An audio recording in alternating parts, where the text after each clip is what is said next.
Joseph Maraglino, and he's written a book that's called The Forgotten War, Fire and Death. Joe and I had a chance to catch up before he joined us on the air, and oh my gosh, his story is so fascinating. We could probably talk for hours, but we don't have that much time, so we want to jump into the meat of this. So, Joe, tell us about The Forgotten War, Fire and Death. It's about the Bronx, isn't it? It was in South Bronx. They were trying to burn it down, and there was a change in clientele, and the welfare moved in, and we got a lot of fires. And also, there was a master plan to burn the South Bronx down. Wow, a master plan to burn the South Bronx down. For people listening to us, and plenty of people on the East Coast or people who have family from the Bronx and remember those times. And I should say, you were a fireman, so you were there on the front lines, right? That's right. For 10 years. Wow, 10 years. And what did your comrades say? What did the rest of the guys say about what was happening around you? Well, in the beginning, we were all young and full of pep and vinegar, and we accepted it. We loved fire.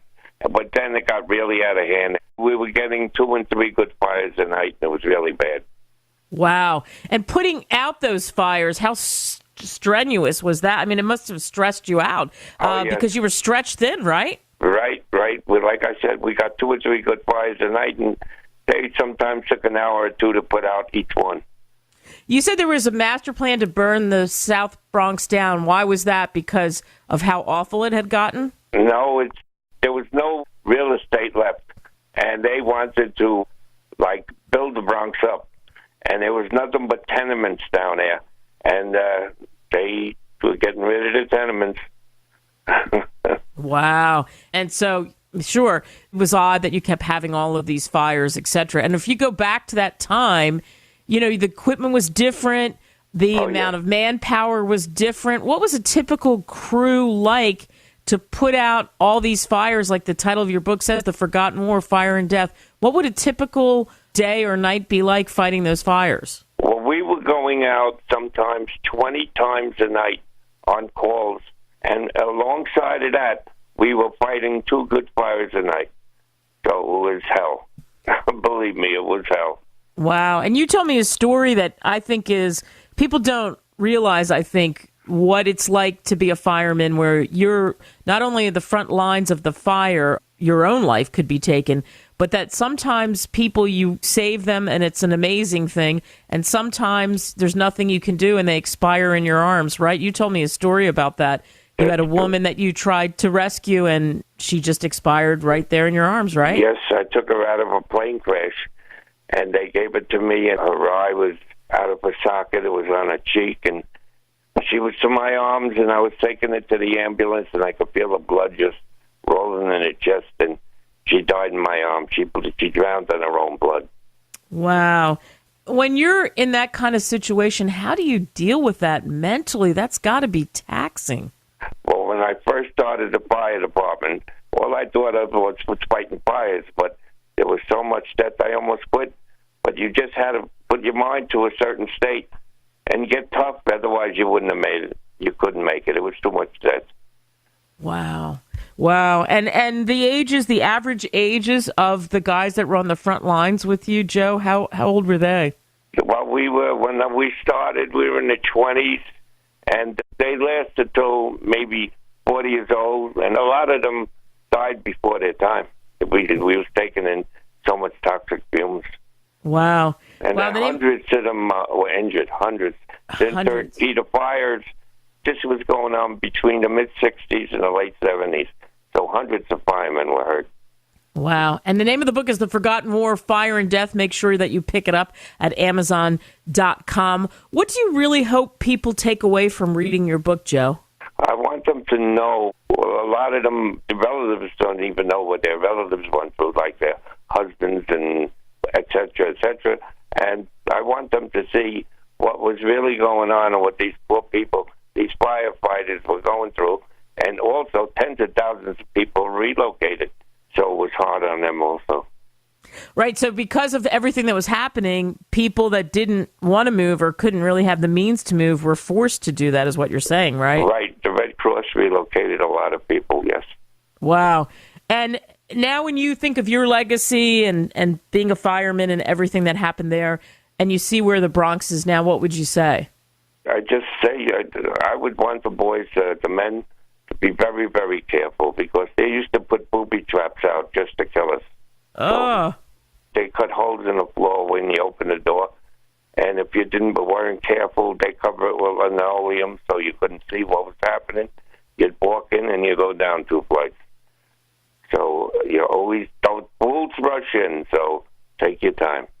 Fools rush in. When you had your training, because that brings that up for people listening, and I can just imagine they're trying to envision this. And as you said, booby traps and other things that you had to be aware of. When you encountered new things, I would imagine you just shared that with each other. But did you get any kind of training like that when you were in school, fire school? No, ma'am. We were trained to fight fires. Our main thing was lives and property. The first thing we do was go for rescue. But we would, at that time, there was nothing like that. They were cutting fire escapes that if we grab onto a fire escape, we go down about 5 stories. Ooh. They couldn't have trained you for that. There was no way. But then as time went on, the word of mouth through the firemen, we were very, very cautious. Yeah, thank goodness, and that's that camaraderie. Right. So we talked about the sad story of the woman who died as you were trying to get her to the ambulance, but tell us a rescue story, a good story that made you feel good at that you were able to save someone, help someone. Oh, well, I broke down the door, and there was an elderly lady laying on a couch, and she was an invalid, and she must have fell asleep with a cigarette, and I no sooner picked her up, and the couch torched up. Otherwise, she would have burned right in front of me. Wow. And the toll that this has taken on your life physically, what happens to you after you've done this kind of work? Well, I got buried alive when I first started, and right now I'm a quadriplegic. I can't move. I just can't move. Wow.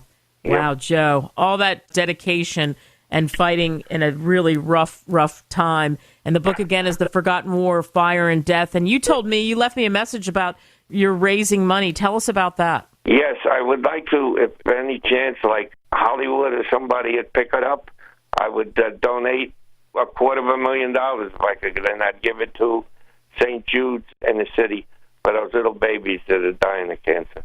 Yeah, so sad. What do you think, and when you look at this, what do you think of, because I was in New York when 9/11 happened, and obviously you were there too.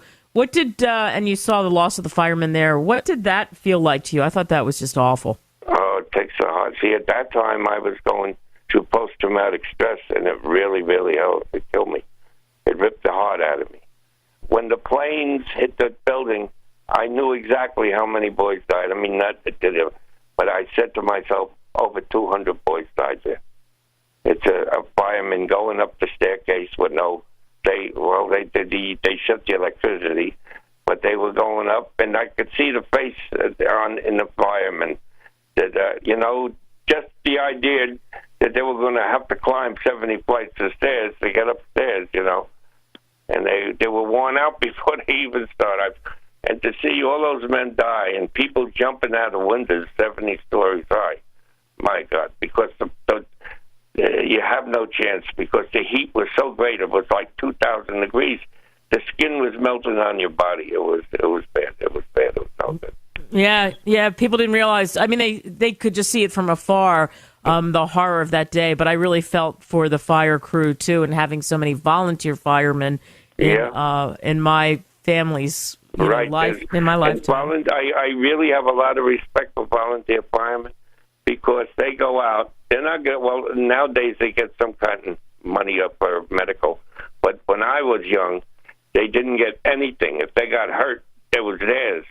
And another thing is they go out and they'd fight a fire during the night, and then during the morning they'd go to their regular job. And I really, really have great respect for volunteer firemen. Boy, no kidding. Well, we have great respect for you, Joe, for everything that you've sacrificed, and I'm glad you're shining a light on this. Pick up his book, The Forgotten War, Fire and Death, at Amazon. There was also, there's also on YouTube, I got a trailer, and it shows you what was going on. It's The Forgotten War, Fire and Death, and the trailer comes on.